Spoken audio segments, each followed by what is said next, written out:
Rumor has it that Dark Horse has acquired the rights from Nintendo to make comics based on their games. Well, that's nothing but good news for them. It doesn't replace Star Wars, because nothing can replace Star Wars, but in terms of getting a property sort of close to rabid fan base, Nintendo is probably that in the world of video games. So hopefully this means Metroid comics, and hopefully that means the new Metroid game.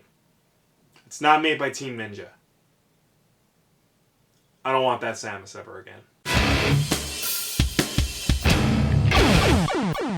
So it's Valentine's Day this week, and you know what that means. That's right, it's time to catch up with Bats and the gang with The Long Halloween Chapter 5.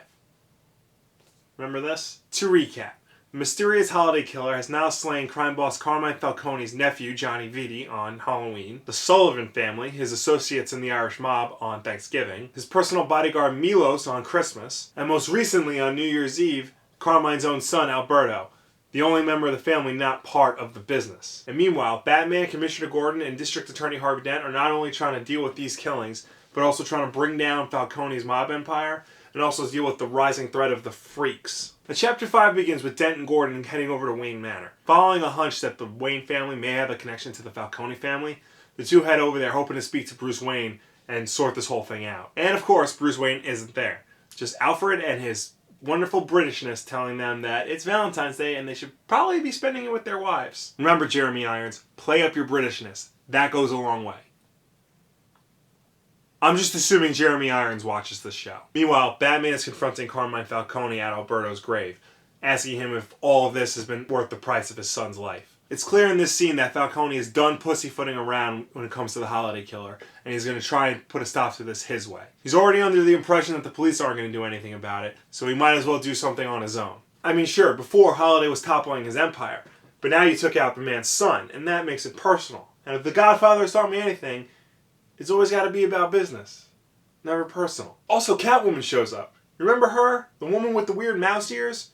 Yeah, this is her first appearance since issue 1. She's here to basically do two things. 1, be a thorn in the side of both Batman and Falcone. And 2, be Bruce Wayne's date for Valentine's Day. Now, just to be clear, that wasn't a dig at her representation in the story or the role of women in comics or whatever. No, nothing like that. Most of the great Batman Catwoman stories are always about how the two characters are so close enough that they should be together under every circumstance, but are just different enough where that they can't be.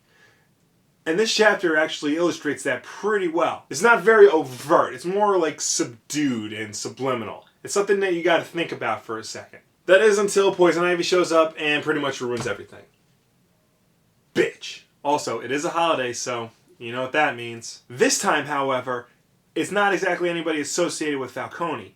It's actually people hired by his associate/rival, Sal Maroni. And now we're starting to see a shift in the motive of the holiday killer. Before this, all the victims were closely associated with Carmine Falcone. So this opened up the possibility that maybe Sal Maroni is the holiday killer, taking out the people up top so that he can gain control of the empire. Or, with all this talk between Batman, Gordon, and Dent about taking down Falcone, maybe it was one of them. But now that associates to Maroni are being slain, this opens up a whole new web of conspiracy and what exactly Holiday's motives may be. In many ways, the events that happened in this chapter, however slight they may be, actually start to set the stage for all the big turning points later on in the series. And yeah, that's pretty much it for this issue. It may seem short, but trust me when I say things are going to pick up really quickly. So stay tuned for that. Until then, as always, like if you like, subscribe if you really like, share with your friends, leave comments, follow me at Twitter.